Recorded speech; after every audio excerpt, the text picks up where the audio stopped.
नमस्कार, आप देख रहे हैं 4 पीएम और मैं हूं आपके साथ नजदीक तिवारी। संसद में नेता प्रतिपक्ष राहुल गांधी ने अग्निवीर योजना को लेकर आवाज उठाई और सेना के जवानों की शहादत का हवाला देते हुए पंजाब के एक शहीद अग्निवीर का जिक्र किया और कहा कि उस जवान को सरकार शहीद नहीं मानती और ना ही परिवार को पेंशन और अन्य मदद मिली।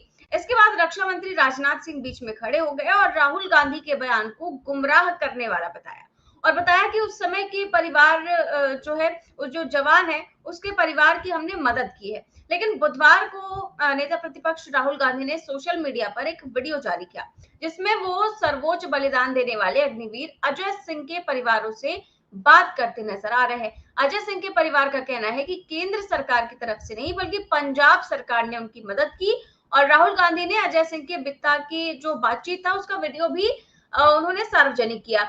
लेकिन इसके बाद कुछ दिनों में ही गोदी मीडिया के जो कुछ रिपोर्टर हैं वो उनके घर पहुंचे या भेजा गया, ये आप समझ सकते हैं। और इस वीडियो में शहीद के पिता ने कहा कि उन्हें 58 लाख रुपए मिले हैं। इसके बाद फिर बवाला खड़ा हो गया कि शहीद के पिता एक तरफ कह रहे हैं पैसे मिले हैं, दूसरी तरफ कह रहे हैं कि केंद्र सरकार से किसी तरह की मदद नहीं मिली है। इसके बाद कांग्रेस ने जो है आज फिर से एक वीडियो जारी किया है। राहुल गांधी ने अपना एक वीडियो जारी किया है और कहा है कि शहीद अग्निवीर अजय कुमार के परिवार को आज तक सरकार की ओर से कोई कंपनसेशन नहीं मिला है।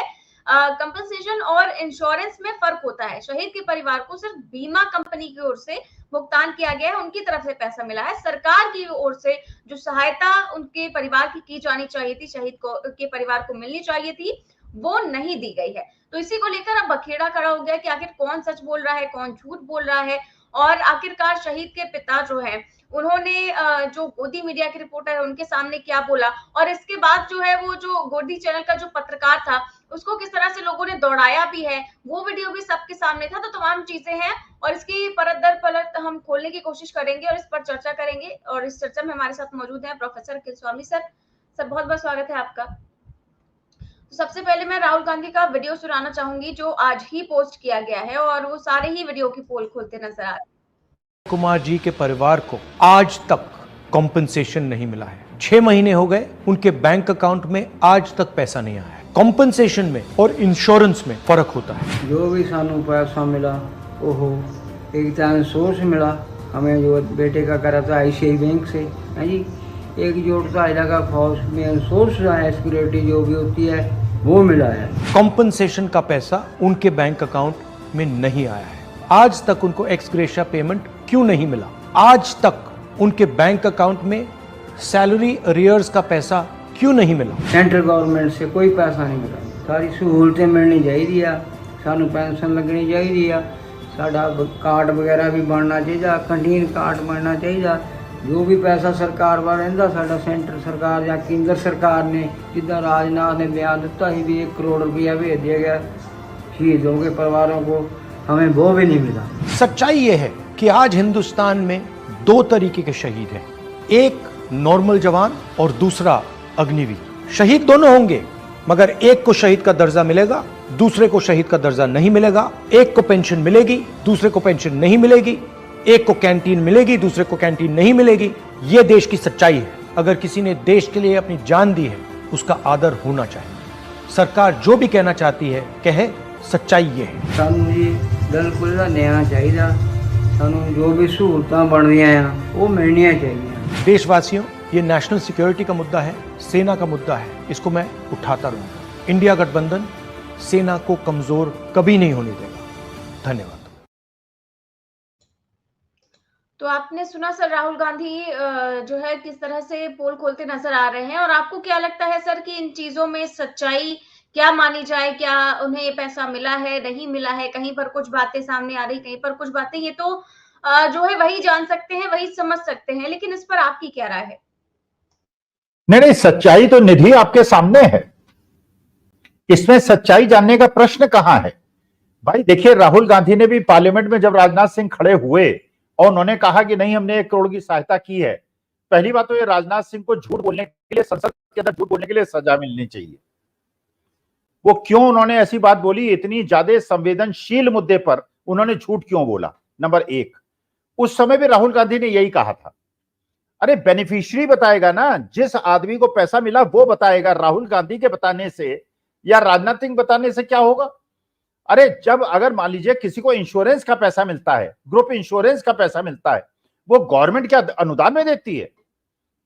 भाई अगर मान लीजिए कोई एम्प्लॉय है और उस एम्प्लॉय की मृत्यु हो जाती है और उसका, क्योंकि कंपनी ने उसका ग्रुप इंश्योरेंस करा रखा था और ग्रुप इंश्योरेंस आईसीआईसीआई लोम्बार्ड उसको पेमेंट करता है, तो क्या सरकार की सहायता माना जाएगा?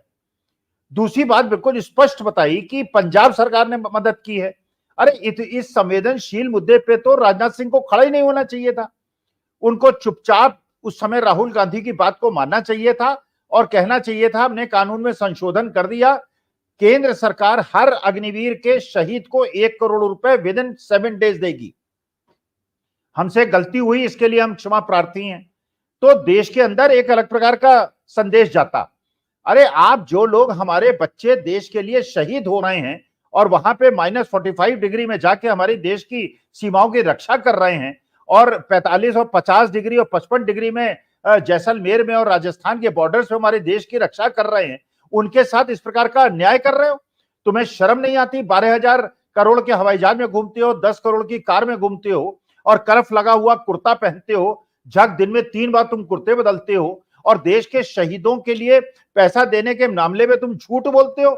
ऐसे लोगों को तो यह हमारी सेना का अपमान है, हमारे सेना के बच्चों का अपमान है और यह सेना का मनोबल गिराने वाली चीज है। अब हर पुराना जितने भी रिटायर्ड ऑफिसर्स हैं एक एक करके कह रहे हैं अग्निवीर योजना एक प्रकार से अडानी की योजना है।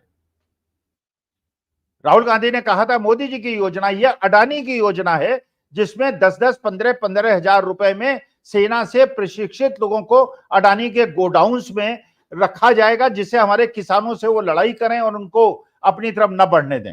वास्तविकता में देखिए, ये इतना सेना के मामले में हम लोगों के लिए सबसे ज्यादा अगर सम्मानीय कोई स्थान है देशवासियों के लिए है वो सेना है। और उसके मामले में राजनाथ सिंह ने झूठ बोला है, सरकार ने झूठ बोला है। वो चेक नंबर बताएं, वो अमाउंट बताएं, किस दिन उन्होंने आरटीजीएस से ट्रांसफर किया है, उस शहीद के पिता को बैंक अकाउंट डिटेल्स दें और 24 घंटे के अंदर दें और ये स्पष्ट हो जाएगा जब वो खुद कह रहा है शहीद का पिता कि उनको आईसीआईसीआई लोम्बार्ड से पैसा मिला है, पंजाब सरकार से मिला है और केंद्र सरकार से कोई पैसा नहीं मिला है। तो इससे ज्यादा सत्य की खोज करने की हमें कोई आवश्यकता नहीं।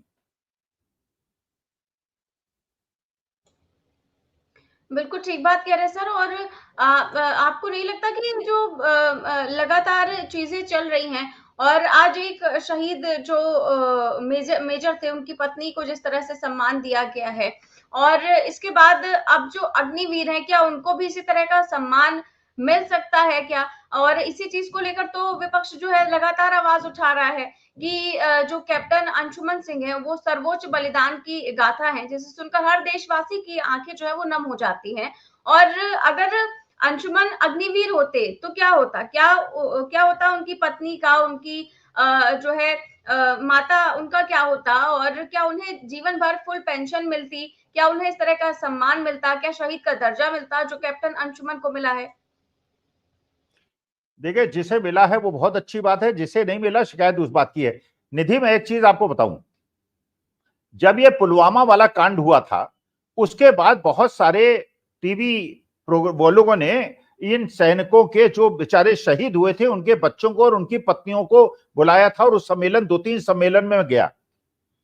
मैंने उन बच्चों को रोते हुए देखा है जिनके पिता पुलवामा के अंदर शहीद हुए थे। एक बिटिया जो थी आगरा की रहने वाली थी, उसने बताया कि जब उसके पिता का शव उसके घर में आया तो मां ने कहा कि अपने पति का मुझे चेहरा तो देखने दो। तो उनके साथ आए लोगों ने बताया चेहरा क्या देखोगे, शरीर बिल्कुल चीथड़े था, शरीर ना सिर था ना पैर था, जैसे राजीव गांधी के साथ इन लोगों ने किया था दुष्टों ने। देखिए वास्तविकता ये। फिर उस बिटिया ने क्या बताया? उस बिटिया ने बताया कि पहले 15 दिन तो उनको डीएम भी मिलते रहे, कमिश्नर भी मिलते रहे, अफसर भी मिलते रहे और पुलिस अफसर भी मिलते रहे। 15 दिन के बाद उस बिटिया ने रोते रोते बताया, और वो एक एयरलाइन के अंदर नौकरी कर रही थी, अच्छी पढ़ी लिखी लड़की थी। उसने बताया कि अब हम डीएम कमिश्नर के यहाँ जाते हैं, 2-2 घंटे हमको बाहर बिठाया जाता है, कोई पुरसा हाल नहीं है, कोई हमें पूछता नहीं है। अरे देश के लिए कुर्बानी देने वालों के लिए, ये नाटक तो कर लेते हैं, वहां जाके माला पहना देते हैं, ये कर देते हैं, वो कर देते हैं, उनके परिवारों की तुम सुध लेते हो क्या? अभी जैसे हाथरस के अंदर हुआ है और जिस प्रकार से उस दोषी को ये लोग छोड़ रहे हैं, भगा रहे हैं, उनको पकड़ नहीं पा रहे हैं, और 2-2 लाख रुपए दे के इतिश्री हो गई कि साहब हमने जो लोग मरे और इनकी मूर्खता की वजह से, इनकी लापरवाही की वजह से लोग मरे। तो देश के, हमारे देश के गरीबों की और कमजोर वर्गों के जीवन की कोई कीमत नहीं है क्या? निधि, सवाल यह है कि देखिए, अब अमेरिका के अंदर और ब्रिटेन के अंदर एक व्यक्ति की मौत हो जाती है, they take it as a challenge, और पूरी की पूरी सरकार उस व्यक्ति की मृत्यु पर पूरी तरह तैनात हो जाती है। यहां 121 लोग मर जाते हैं। 121 तो ये सरकारी रूप से बता रहे हैं, वहां के लोकल लोग बता रहे हैं 500-600 लोग मरे हैं। हमारे देश के अंदर क्या जो लोग अपने जीवन में, जो उन माता पिता के बारे में सोचिए, किस उम्र के माता पिता हैं, अपने बच्चे को इन्होंने खोया है, और तुम झूठ बोल रहे हो लोकसभा के अंदर कि 1 करोड़ रुपए हमने दिया है, जबकि वो पैसा मिला है आईसीआईसीआई लोम्बार्ड से और स्टेट गवर्नमेंट के द्वारा। तो कम से कम स्टेट गवर्नमेंट ने अपने जो शहीद युवक है, जबकि नौकरी तो वो कर रहा है सेंट्रल गवर्नमेंट की, लेकिन चलिए पंजाब गवर्नमेंट का धन्यवाद कि उसने हमारे शहीद की चिंता की, लेकिन सेंट्रल गवर्नमेंट का एम्प्लॉई और सेंट्रल गवर्नमेंट चिंता नहीं कर रहा है। सर, एक सवाल आपसे पूछा गया है कि क्या आपको नहीं लगता है कि अग्निवीर की बहाली में सब मैक्सिमम बीजेपी स्टेट से ही हुई है, और बहाली में भी भ्रष्टाचार किया ही होगा? ये लोग बीजेपी सपोर्टर्स को ही बलि चढ़ाने में पीछे नहीं हटते हैं। देखिए, इनके यहां बिना भ्रष्टाचार के तो आप किसी चीज की कल्पना नहीं कर सकते।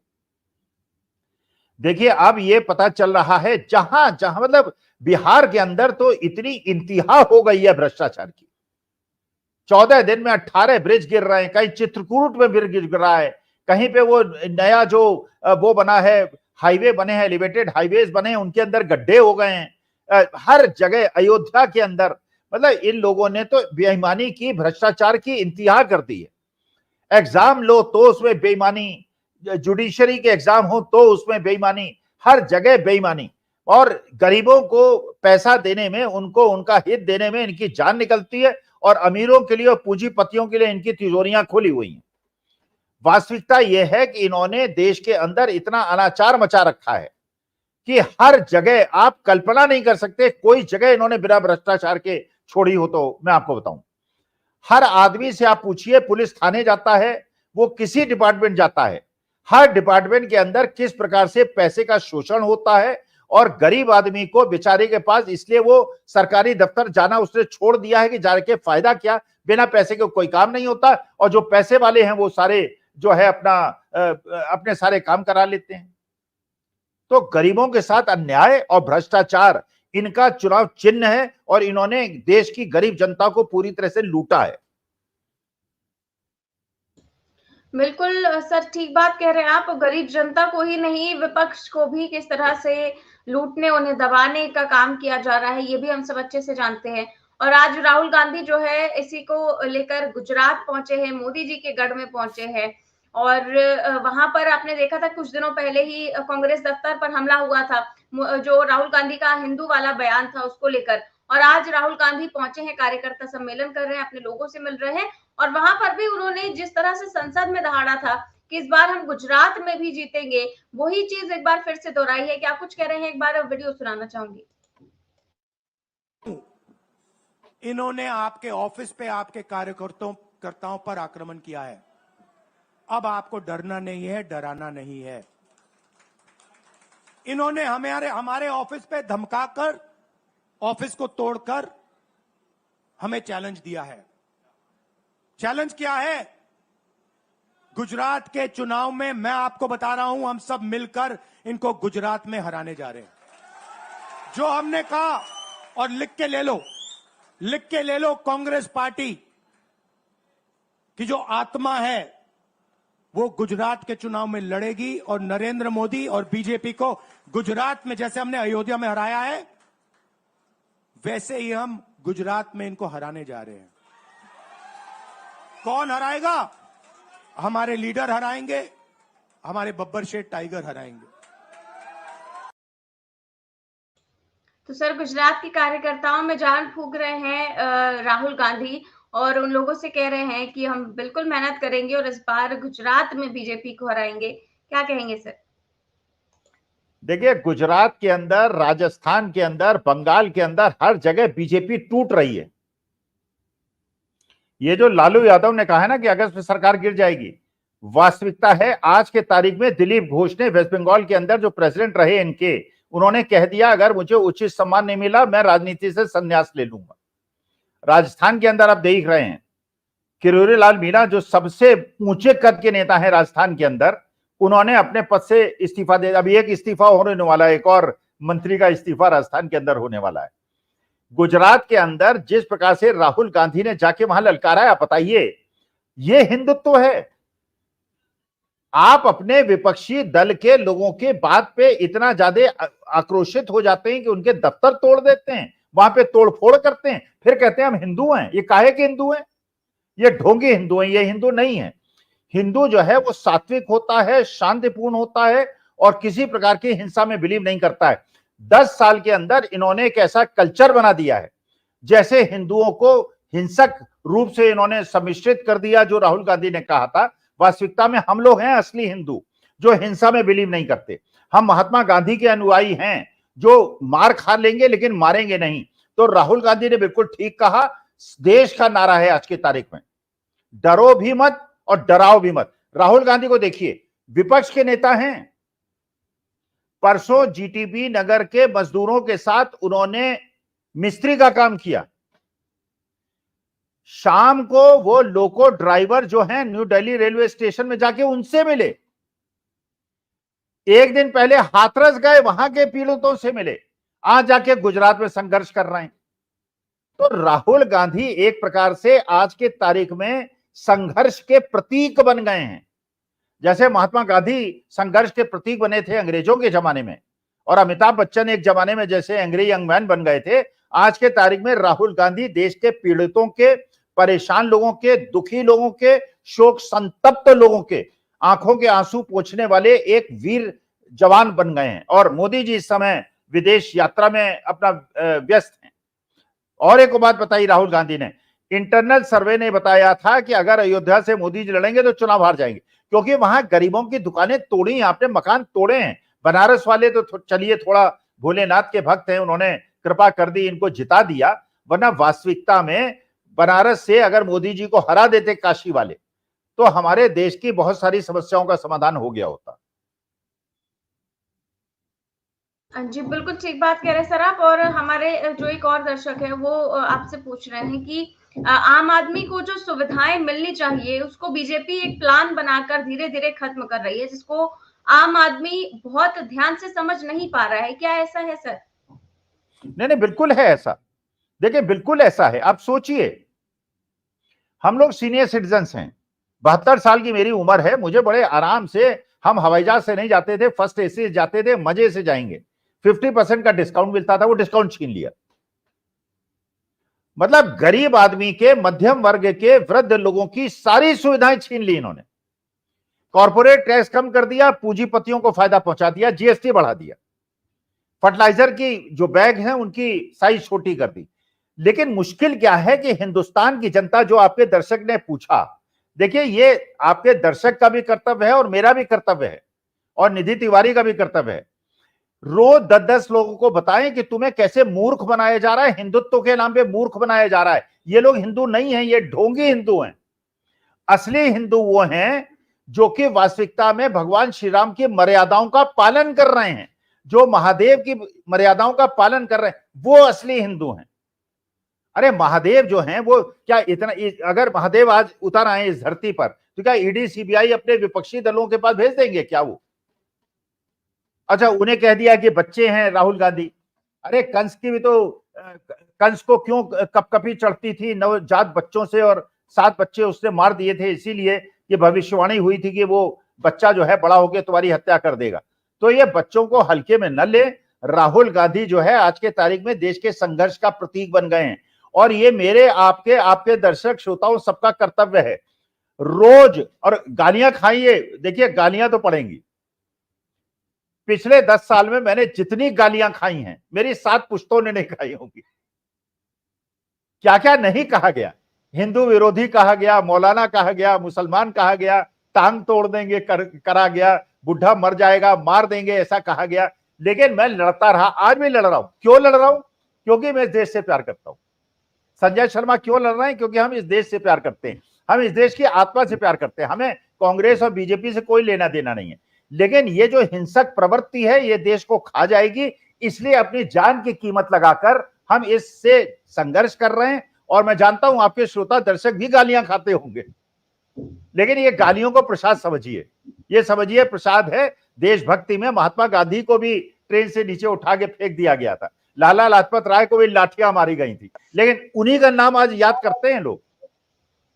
तो भैया हम तो अपने देश की, और इस तरह से ब्रेन वॉश लोगों का किया जाता है। कल मेरे जानने वाले में ही है सर, एक मेरे रिश्तेदारी है और आपकी उम्र के हैं, और उन्होंने स्टेटस लगाया हुआ था कि बहुत बड़ा दुर्भाग्य ये है कि जब वो कह रहा था कि हिंदू हिंसक होते हैं तो उसके पीछे बैठे हिंदू तालियां बजा रहे थे, और अयोध्या वाले अपने आप पे बड़ा गर्व कर रहे हैं। अब उन्होंने अयोध्या वालों को भी गाली दी क्योंकि वो भी तो हिंदू हैं, और हिंदू वालों को वो कह रहे हैं कि हिंदू ऐसा हिंदू वैसा है। तो मैंने उन्हें उसी स्टेटस का रिप्लाई करके राहुल गांधी का असली वाला वीडियो भेज दिया, जिसमें उन्होंने बताया कि मैं सारे हिंदुओं को नहीं, मैं ये कह रहा हूँ कि बीजेपी वाले हिंदू, बीजेपी वाले जो हिंदू हैं वो हिंदू नहीं है, और इस तरह की वो हिंसा जिस तरह से करते हैं, वो सारी चीजें जब मैंने भेजी तो उनका कहना था कि अरे बेटा आप तो विरोधी चैनल की, तो आपको आपकी भाषा जो है वो बदल चुकी है। इस तरह की चीजें, मतलब आप कितना भी समझा लीजिए, कुछ लोग समझने वाले नहीं है। नहीं नहीं, कुछ लोग नहीं समझने वाले हैं, वो तो गोडसे को भी जिंदाबाद कहते हैं। अरे गोडसे को भी जस्टिफाई करते हैं और उनका एक वीडियो चलाते हैं, अगर इनको सुन लेंगे तो आपकी आंखों में आंसू आ जाएंगे, इसलिए राम भक्त महात्मा गांधी की उन्होंने हत्या कर दी, और हत्या नहीं करते तो पाकिस्तान ये हो जाता, मुसलमान वो हो जाते। अरे मूर्खों को कोई बताए। अरे भैया हिंदुस्तान 65 साल प्यार मोहब्बत से मिलजुल कर रहा है, और ये भी अच्छा, इनकी लॉजिक नहीं है, इनके यहाँ कोई लॉजिकल कंक्लूजन नहीं होता है। देखिए ये कहते हैं साहब हरियाणा में 5-5 सीटें इसलिए आ गई कि मुसलमानों ने थोक में कांग्रेस को वोट दे दिया। अब इनकी लॉजिक देखिए आप। अरे भैया हरियाणा में 7% मुसलमान हैं, 7%, और कांग्रेस को वोट मिला है 47%। उत्तर प्रदेश के अंदर 14% मुसलमान है, बिहार के अंदर 14% मुसलमान है। अरे भैया अगर 14% मुसलमान है और पीडीए पूरा का पूरा अगर अखिलेश यादव को वोट दे रहा है, कांग्रेस को वोट दे रहा है, और सवर्ण केवल बीजेपी को वोट दे रहा है। अच्छा बिना पूछे मैं बता सकता हूं, देखिए ये जो मनुवाद लाने वाले लोग, मैं ब्राह्मण होने के बावजूद ये बात खुले तौर पे कहता हूं, आप दलितों को रिजर्वेशन की खिलाफत करने वाले सोशल मीडिया में पढ़ लीजिए।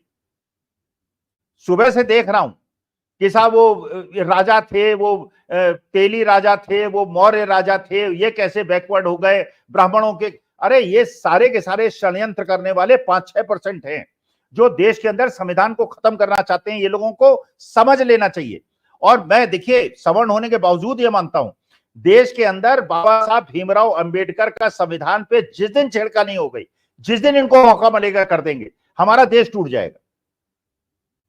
देश को एकजुट रखने के लिए हमारे लिए आवश्यक है कि आपने के सुरेश को स्पीकर नहीं बनाया तो कम से कम अवधेश प्रसाद को डिप्टी स्पीकर बना दीजिए, दलितों को, ओबीसीज को उचित सम्मान और स्थान दे दीजिए, प्रायश्चित कर लीजिए। ये देश के लिए है। मैं अपनी व्यक्तिगत, मेरे को कोई आकांक्षा नहीं है, ना मेरी कोई इच्छा है, ना मुझे किसी से कोई लेना देना है, लेकिन देश के हित में है कि बाबा साहब भीमराव अंबेडकर का खिलाफ और संविधान के खिलाफ ये जो सवर्ण पोलराइजेशन करके और देश को दिग्भ्रमित कर रहे हैं, वो नहीं होना चाहिए। बिल्कुल ठीक बात कह रहे हैं सर। और एक बाइट आई है अरविंद केजरीवाल की पत्नी की, अभी अभी उन्होंने कुछ पोस्ट किया, एक बार उसे सुन लेते हैं, इसके बाद चर्चा करें। क्या आपको पता है कि केजरीवाल जी को गिरफ्तार क्यों किया है? केजरीवाल जी को एनडीए के एक एमपी के बयान पर गिरफ्तार किया है। उनका नाम है मगुंटा श्रीनिवासलू रेड्डी यानी एमएसआर। एमएसआर आंध्र प्रदेश से एनडीए के एक सांसद हैं। एमएसआर ने ऐसा क्या बयान दिया जिससे आपके मुख्यमंत्री केजरीवाल को गिरफ्तार कर लिया? 17 सितंबर 2022 को एमएसआर के ठिकानों पर ईडी की रेड हुई। उनसे पूछा गया कि क्या वो कभी केजरीवाल जी से मिले हैं। उन्होंने कहा हाँ, मैं 16 मार्च 2021 को केजरीवाल जी से दिल्ली सचिवालय में उनके दफ्तर में मिला था। मैं दिल्ली में एक फैमिली चैरिटेबल ट्रस्ट खोलना चाहता था। उसके लिए दिल्ली के सीएम से जमीन के बारे में बात करने गया था। केजरीवाल जी ने कहा लैंड एलजी के पास है, एप्लीकेशन दे दो, हम देखते हैं, और कहकर चले गए। ईडी को एमएसआर का जवाब पसंद ही नहीं आया। ईडी ने कुछ दिन बाद एमएसआर के बेटे राघव मगुंटा को गिरफ्तार कर लिया। फिर से एमएसआर के और बयान लिए गए, मगर वो अपना पहले वाला बयान ही दोहराते रहे क्योंकि वही सच था, और उनके बेटे राघव रेड्डी की बेल खारिज होती रही। इस दौरान सदमे से राघव की पत्नी यानी एमएसआर की पुत्रवधू ने आत्महत्या करने की कोशिश की और उनकी बूढ़ी मां बहुत बीमार हो गई। इन सब को देखते हुए बेटे के लिए बाप भी टूट गया। 17 जुलाई 2023 को पिता एमएसआर ने ईडी में अपना बयान बदल दिया। उन्होंने अब कहा 16 मार्च 2021 को मैं केजरीवाल जी से मिलने गया था। मुश्किल से 4-5 मिनट मुलाकात हुई। वहीं 10-12 लोग बैठे थे। मेरे कमरे में घुसते ही केजरीवाल जी ने मुझसे कहा कि दिल्ली में आप शराब का काम शुरू करो, बदले में आम आदमी पार्टी को 100 करोड़ रुपए दे दीजिए। केजरीवाल जी से ये मेरी पहली और आखिरी मुलाकात थी। इस बयान के बाद अगले ही दिन एमएसआर के बेटे राघव रेड्डी को ईडी ने बेल दिलवा दी। जाहिर है कि एमएसआर का यह बयान झूठा है। वे खुद कह रहे हैं कि यह उनकी केजरीवाल जी से पहली और आखिरी मुलाकात थी। 10-12 लोग वहां बैठे थे। अगर किसी को किसी से पैसे मांगने भी थे तो वह क्या कोई किसी अजनबी से पहली मुलाकात में ही 10-12 लोगों के सामने इस तरह पैसे मांग लेगा? जाहिर है कि एमएसआर के बेटे और परिवार को 5 महीने बुरी तरह प्रताड़ित किया गया। इसीलिए एमएसआर ने अपने बेटे को बचाने के लिए झूठा बयान दिया, और इस बयान को देने के बाद 2 दिन में ही एमएसआर के बेटे को बेल मिल जाती है। इन सब बयानों से एक बात तो साफ हो गई कि अपने बेटे को जेल से निकलवाने के लिए एमएसआर ने झूठा बयान दिया। कोर्ट ने भी केजरीवाल जी को बेल देते हुए यही माना कि ईडी ने बेल का लॉलीपॉप देकर बयान लिया बिना किसी सबूत के। आपके बेटे केजरीवाल जी को एक गहरे राजनीतिक षड्यंत्र का शिकार बनाया गया है। वो एक सामान्य पढ़े लिखे देशभक्त और कट्टर ईमानदार व्यक्ति हैं। यदि आज आप उनके साथ खड़े नहीं हुए तो इस देश में पढ़े लिखे ईमानदार लोग कभी राजनीति में नहीं आएंगे। क्या मोदी जी केजरीवाल जी के साथ ठीक कर रहे हैं? इस वीडियो को ज्यादा से ज्यादा शेयर करें ताकि देश को पता चल सके कि मोदी जी कैसे ईडी सीबीआई के जरिए एक गहरे राजनीतिक षड्यंत्र के तहत आपके केजरीवाल और आम आदमी पार्टी को खत्म करना चाह रहे हैं। जय हिंद।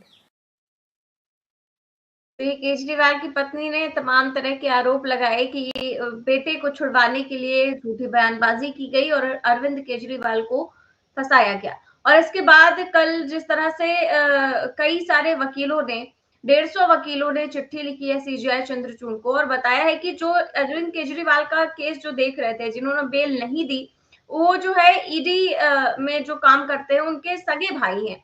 तो इस तरह की चीजें हो रही हैं ईडी और फिर यहाँ पर जो कोर्ट है, तो अब विश्वसनीयता किस तरह से रह जाएगी? और क्या आपको लगता है कि अरविंद केजरीवाल अभी कितने दिनों तक जेल में ही सड़ेंगे? देखिए, ये अरविंद केजरीवाल की पत्नी ने आरोप नहीं लगाए हैं, उन्होंने सच्चाई बताई है। देखिए, अगर अपने जो अंधभक्ति है उसको थोड़ी देर के लिए दूर कर लीजिए। जो उन्होंने कहा है अरविंद केजरीवाल की पत्नी ने, बिल्कुल सच है। ब्लैकमेल किया गया है लोगों को, इमोशनल ब्लैकमेल किया गया। और इमोशनल ब्लैकमेल करने वाला हिंदू कैसे हो सकता है बताइए आप? अरे आपके अंदर आत्मा है, आप अगर भगवान को मानते हैं, आपको रात को नींद कैसे आ जाती है? भाई, इस प्रकार का उद्दंड काम अगर मैंने किया होता, मुझे 10 दिन नींद ना आती, मैं जाके माफी मांग लेता, भैया मेरे से गलती हो गई, मैंने ये उसको जेल में भेजा क्योंकि उसकी बहू ने आत्महत्या करने का प्रयास किया और उसके बाद उसको मैंने दबाव बना के मेरे से गलती हो गई, प्रायश्चित। अरे इनसे बेहतर तो वो पाकिस्तान का जो चुनाव अधिकारी है वो बेहतर है, जिसने समर्पण किया और कहा मुझे फांसी पे चढ़ा दो, मैंने बेईमानी की है। अरे आदमी की अंतरात्मा उसे कचोटती है कि नहीं कचोटती है? तो अरविंद केजरीवाल ने अगर अंधभक्ति को बाहर निकाल के देख ले, एक एक बात स्पष्ट कही है और एक एक बात सच कही है। हेमंत सोरेन के साथ क्या हुआ? 6 महीने उस एक आदिवासी नेता को आपने 6 महीने जेल में रखा। क्यों रखा जेल में? कि वो साहब जमीन में ये फलाना ठिकाना। अरे यार, जमीन की बात आप कर रहे हो वो जमीन नॉन ट्रांसफरेबल है। नेशनल हेराल्ड की बात करते हो, नॉन ट्रांसफरेबल है, उसको बेचा नहीं जा सकता। अरे जिस चीज को बेचा नहीं जा सकता, जो लॉस मेकिंग कंपनी है, अगर मैं उसमें पैसा लगा रहा हूं तो मैं उसमें कंट्रीब्यूशन दे रहा हूं। जो बेच नहीं सकता तो फायदा कैसे उठाऊंगा लॉस मेकिंग कंपनी से? और 10 साल हो गया नेशनल हेराल्ड चलाते चलाते और बदनाम करते करते। अरे ये कैसे हिंदू हैं जिनके दिमाग में, जिनके अंदर दिल नहीं है? इनको भगवान से डर नहीं लगता, इनको परमेश्वर से डर नहीं लगता। सुबह जाके कंठी माला फेलने से और भगवान की प्रार्थना करने से नहीं होता है। दिल आपका साफ होना चाहिए। ईश्वर आपके अंदर बैठा हुआ है। अरविंद केजरीवाल को आपने सता लिया, संजय सिंह को सता लिया, अनिल देशमुख को सता लिया, संजय राउत को सता लिया। आपने सारे विपक्षियों को सता के, और अब सुना है वो जो कौन रायकर हैं, वो जो अभी मेंबर ऑफ पार्लियामेंट का इलेक्शन जीते हैं शिवसेना एकनाथ शिंदे के, उनके भी केसेस विड्रॉ कर रहे हैं। प्रफुल्ल पटेल को भी, अजीत पवार को भी, मतलब सारे जितने भी इनके पास आ जाएं सबको। अरे कैसे हिंदू हो तुम भाई? तुम्हारे अंदर अंतरात्मा जैसी चीज नहीं है। परमेश्वर को क्या जवाब दोगे जो ऊपर जाओगे? तो बिल्कुल सही कह रहे हैं सर, और देखते हैं आगे क्या कुछ होता है। फिलहाल के लिए बहुत बहुत शुक्रिया सर। तो आप देख रहे थे आज की चर्चा हम अग्निवीर को लेकर कर रहे थे, और साथ ही और भी चीजों पर हमने चर्चा की। कैसी लगी आपको ये चर्चा, हमें कमेंट बॉक्स में जरूर बताएं। चैनल को सब्सक्राइब भी करें और ज्वाइन भी।